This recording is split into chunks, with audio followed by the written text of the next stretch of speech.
ఓం శ్రీ మాత్రే నమః. నమస్కారం అండి. నిన్న ఒక డాక్టర్ కాల్ చేసి రాహు కేతు అంటే ఏంటి గురువారు అని అడుగుతున్నాడు. అయితే రాహు కేతు అన్న, నాగదోషం అన్న, కాలసర్పదోషం అన్న వీలేనండి రాహు కేతు.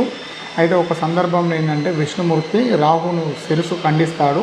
అప్పుడు ఏమవుతుందంటే మళ్ళీ అన్ని దేవతలు కలిసి మళ్ళీ ఆ ఒక సర్పాన్ని తీసుకొచ్చి దాన్ని తల మొండం వేరు చేసి మళ్ళీ ఈ 2 గ్రహాలు తయారు చేస్తారు. కాబట్టి ఏంటంటే మీకు రాహు దోషం ఉన్నా, కేతు దోషం ఉన్నా, అనంత కాల సర్పదోషం ఉన్నా, గుళిక కాల సర్పదోషం ఉన్నా, పద్మకాల సర్పదోషం ఉన్నా, లేదా రాహు కేతు దోషం ఉన్నా, నాగదోషం ఉన్నా, ఏ దోషం ఉన్నా సరేనండి. మీ జాతక చక్రంలో ఏ దోషాలున్నా మీరు వేరే అయ్యగారి దగ్గర పోయి 20,000 30,000 ఇచ్చి పూజలు చేయని అవసరం లేదండి. మీరు డైరెక్ట్ శ్రీకాళహస్తి వెళ్ళండి. శ్రీకాళహస్తి వెళ్ళి అక్కడ రాహుకేతు పూజ అనేది 500 ఇస్తే మీకు ఒక క్యారీ బ్యాగ్ ఇస్తాడు. అలా పూజ సామాన్లు ఉంటాయి, అక్కడ మీకు పూజ జరుగుతుంది. చేసుకొని రండి, చాలా బాగుంటుంది. ధన్యవాదాలండి.